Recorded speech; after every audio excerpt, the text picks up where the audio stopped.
This session is called the quality of links versus the quantity of links.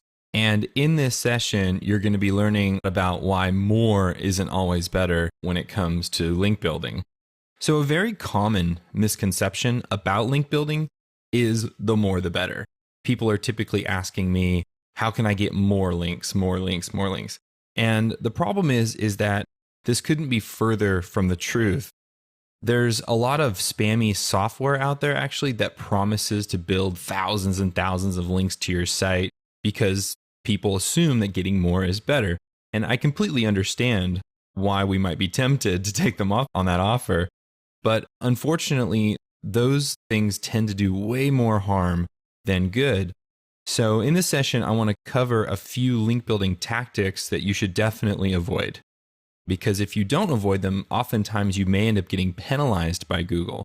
Doing some of these software products that give you thousands and thousands of links, you could actually end up getting penalized, de-indexed, and then never found in search engines again. So definitely a good thing to avoid what we're going to be looking at here. So some SEOs joke about the good old days where you could load any piece of content and then just throw thousands of links at it, and no matter how low the quality, it would rank highly. But search engines are getting smarter and smarter and smarter by the day. And when search engines first started, they had a very, very simple ranking process. So they were really easy to fool, to be honest. You could just do this low quality stuff. And even for high competition keywords, you could rank really well with tons of low quality links. But today, that's just not the case. So doing things like that used to work is actually a great way to just get you penalized now. So I want to talk a little bit more about these things individually so that you don't end up getting penalized. So let's look at a few examples of link building tactics that you've probably heard of that I definitely want you to avoid so that you don't end up getting penalized. So the first one is content spinning.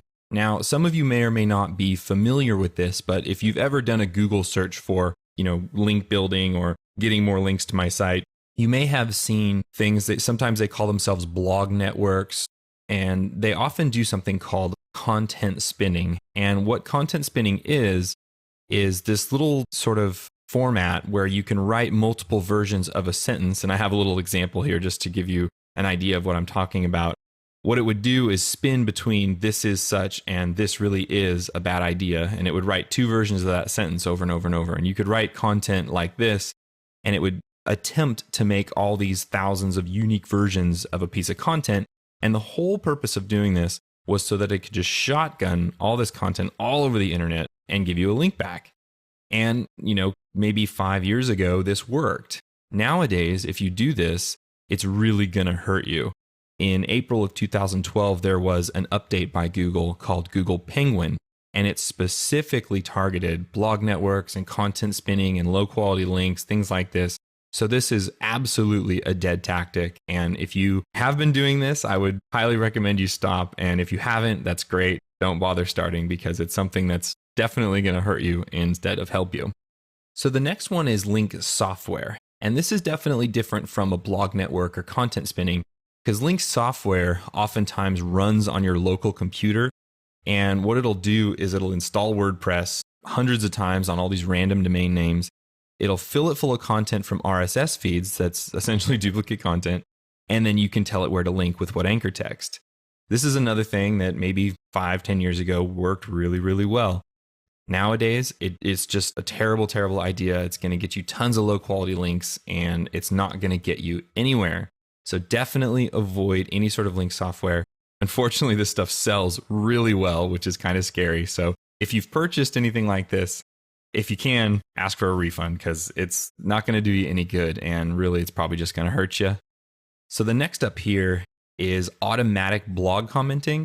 This is another very spammy tactic that just does more harm than good. So to give you an idea of what I mean here, when you go to a blog and you join the conversation, that's great. And you get to put in your name and a URL and it links back to you. And there's nothing wrong with that. But what people will do is in the name field, they'll type in a keyword. And then in the URL field, they'll type in a very specific URL that they're just trying to get anchor text links to. And again, this used to work, but nowadays, I wouldn't say that it's going to hurt you so much, but it's definitely not going to help you. And most of the time, it just gets your account marked as spam. So anytime you go and try to comment on a blog, the spam filter is just going to grab it and it's never going to show up anyway. If you're a blog owner right now, you probably know how much spam comment you get. I mean, it's all just a bunch of spammy SEOs trying to rank for keywords. It doesn't work anymore, so there's no sense in doing it. And another tip here, if you do have a blog, install a plugin called Akismet or Askimet. Some people pronounce it differently. It's installed by default on WordPress, and it is a great spam filter. So if you're getting a lot of spam comments, and you can see that, cheap auto insurance left a comment on your blog, you know that they're spam normally. So install Akismet, and that way you won't be bothered by all those spam comments. And a good best practice is if you are going to leave a comment on a blog, just type in your name, type in your homepage URL, and go ahead and join conversations. Those links are actually valuable, but just make sure that you're truly joining a conversation and you'll be okay. So the next tactic I want to talk about is buying links. And there's a lot of debate about whether or not buying links still works. The issue with buying links is people who typically sell links are also typically following other low quality tactics. They're doing blog networks and they're doing spam comments. They're doing all these things that we know we shouldn't be doing. So buying a link from them doesn't typically work. So if they have a high authority site and they're selling links, chances are they're on the edge. They're probably doing some gray hat or black hat SEO techniques, so to speak. And I wouldn't recommend buying too many links. Now, it's not to say that buying links doesn't necessarily work, because it's hard for Google to detect. Google can't tell if money changed hands, under the table.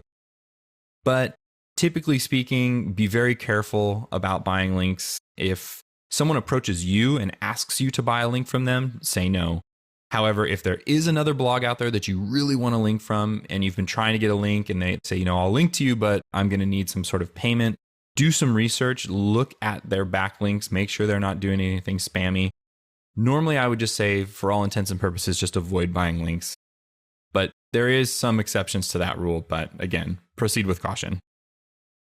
Okay, so now I wanted to talk about bulk content submission.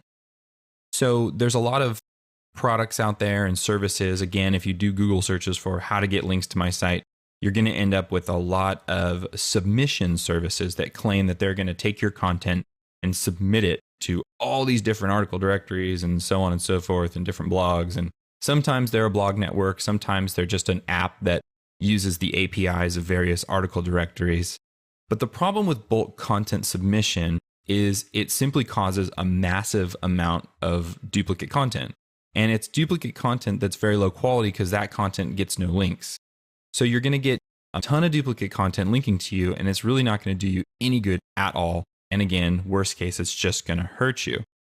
A lot of these bulk content folks will do content spinning, which we just talked about, and they'll attempt to say, well, if we spin the content, then it's unique and it's going to be a good link. It's not. It's completely worthless. So any sort of bulk content submission or any sort of software that tells you that it's going to take your content and throw it all over the internet and you're going to get thousands of backlinks, the best thing to do is just avoid this. Really, if you want to do content submission, which I do feel is great, submit it manually to a few high quality places. For example, if you're doing video, don't shoot it to every video directory in the world. Just send it to YouTube, maybe Viddler, or maybe Vimeo, just the top few. You can do SlideShare, you can do ezine articles and other high quality directories. So don't worry about doing any bulk submission because it's really not going to help you anyway. Just submit to the top few and you'll be better off. One last thing before we end this session here, I want to talk about hiring an SEO. And we talked a lot about things that are spammy, things that are more likely to hurt you than help you. If you're going to hire an SEO, this is what you want to be aware of. You want to be aware of the tactics that they're going to use and proceed with caution. Just like if you're going to go out and do some SEO for yourself, which is great, being knowledgeable in SEO is really, really good when you're going to hire one. You might get to a point where your business is scaled and you can no longer do SEO yourself. You want to bring in a third-party consultant, so on. When you're hiring them, don't be afraid to ask about the tactics that I just mentioned. Content spinning, blog commenting, automated software, any sort of bulk submission type stuff. They're going to tell you that they're going to build links and they're going to boost your authority, but ask them how. Ask them how they plan to go and spread your content around the web and get you links, because a lot of times, and unfortunately, I've heard this far too many times from clients that I've taken on, they hire an SEO and it just wrecks them. They get all these spammy links and it might give them a little bit of a boost for a couple months, and then they just get completely destroyed by Google. They get penalized and then they're in real trouble. So a new SEO has to come in and try to clean up the mess. So I would definitely recommend paying attention to these type of things. Don't be afraid to ask if an SEO emails you or calls you and offers services. Ask them point blank, how are you going to build links? And are you going to do content spinning, bulk submissions, so on and so forth? And I would even recommend getting that in writing when you sign these guys. Get it in writing and make sure that they don't go and do this stuff, because it'll end up really backfiring. Okay, so in conclusion, despite all the claims of services and software products that claim to do thousands of link buildings and all this stuff, this type of SEO will do more harm than good in the long run. It's definitely to be avoided. The good news is in other videos, we're going to talk a lot about great link building tactics, ways that you can do outreach, PR, videos, articles, all sorts of great ways to get natural links. So that's the type of stuff you want to focus on. Don't be tempted to fall into this trap of software and automated services, because like I said, in the long run, it'll end up hurting you.